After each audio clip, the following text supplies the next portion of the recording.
Esse dado, Diego, é extremamente triste, né? Esse dado do 7 a cada 10 não tem deputado, é porque realmente o pessoal não se importa. Desculpe falar isso, mas é porque isso é um sintoma de que uma parte significativa da população brasileira não se importa com a escolha dos seus representantes políticos. Depois não adianta reclamar. Vamos deixar bem claro. Depois não adianta reclamar. Depois não adianta de mimimi falando, o Congresso está fazendo bobagem. Porque o Congresso, ele por mais que o Congresso tenha, é claro, influencia dinheiro, influencia um monte de coisa, gente rica consegue ser eleita mais facilmente, tudo isso mais, o reflexo é sim, o Congresso é sim reflexo da sociedade, do que a sociedade faz com o seu voto. E o que a sociedade brasileira está fazendo com o voto? Como sempre, deixando para a última hora, ao invés de parar, entender, conversar, discutir, perguntar quem são os candidatos, tentar entender quem são essas pessoas que vão representá-los, que vai representar a sua opinião. Ou seja, é desesperador, porque esse dado mostra de que a próxima legislatura pode ser tão ruim quanto a atual, que é uma legislatura ruim.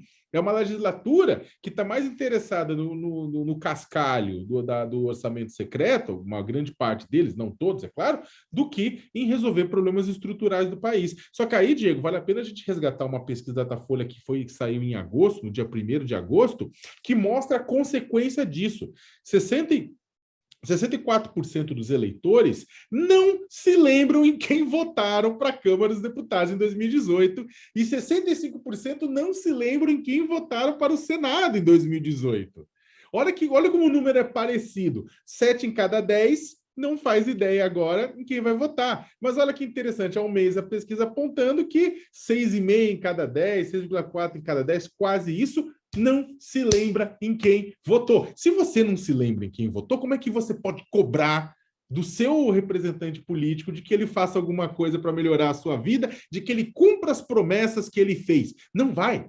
Ou seja, o eleitor brasileiro, de uma forma irresponsável, entrega uma carta branca para aquele pessoal em Brasília e depois fica só de mimimi reclamando que a vida está ruim. Ou a gente muda essa equação, ou a gente começa a votar, lembrar, cobrar, lembrar que a democracia não se faz a cada 4 anos, como tem algumas propagandas que fazem. A democracia é no dia a dia. A gente tem que cobrar diariamente dos nossos representantes políticos sobre o risco deles representarem a si mesmos.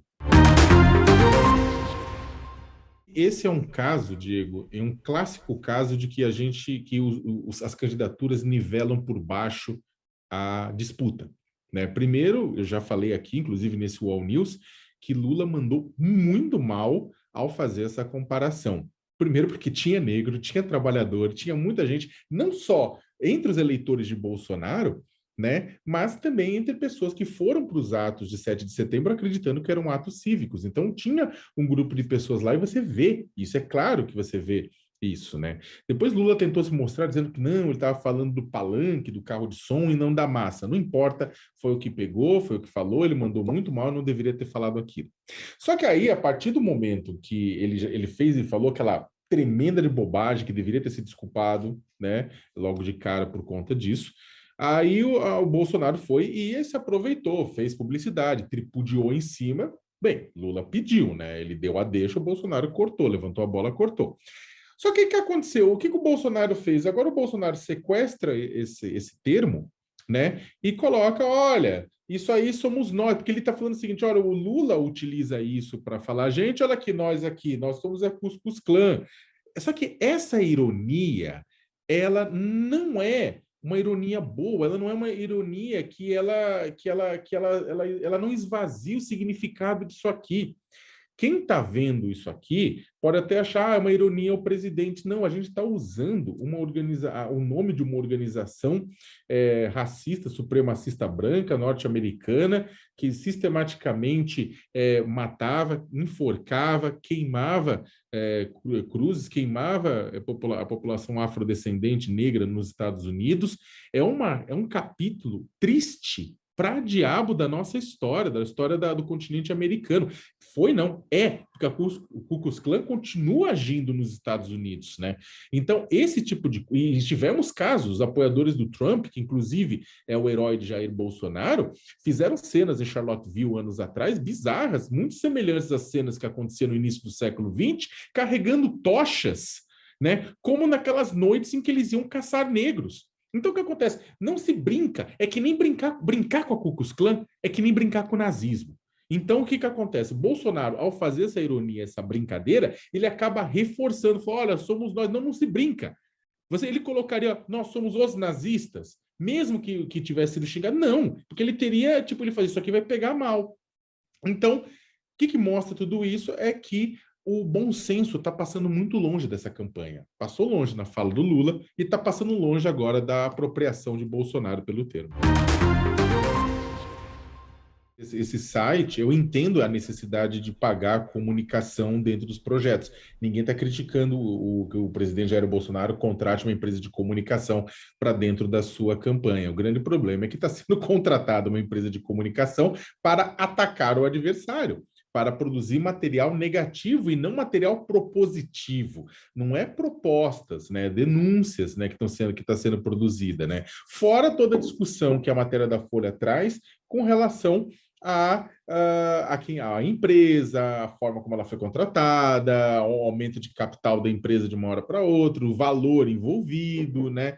A gente sabe que campanha eleitoral custa cara, ninguém está falando que não, a questão só é que a gente imaginava que o presidente da República que quer se reeleger contratasse os serviços de comunicação para mostrar o que ele fez e não atacar o seu adversário. Agora, isso acontece em meio a uma percepção do presidente da República de que ele precisa aumentar a rejeição de Lula.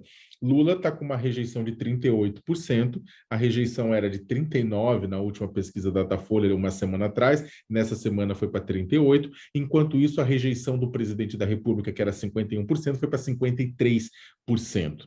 Então, a diferença está aumentando a rejeição a Bolsonaro e não está diminuindo a rejeição de Lula, e com uma rejeição de mais de 50%, ninguém é eleito. Enquanto isso, o Lula tem uma rejeição que pode garantir a sua reeleição. Então, esse processo, esse pagamento desse conteúdo de ataque, ele acontece em meio a isso, né? Pelo menos, né? Olha, é uma denúncia, né, que é de uma parte visível da campanha, porque também a gente tem a parte invisível das campanhas, né? Lembra que em 2018 houve disparos em massa pagos por empresários bolsonaristas, pagos por simpatizantes do presidente para atacar também o candidato Fernando Haddad.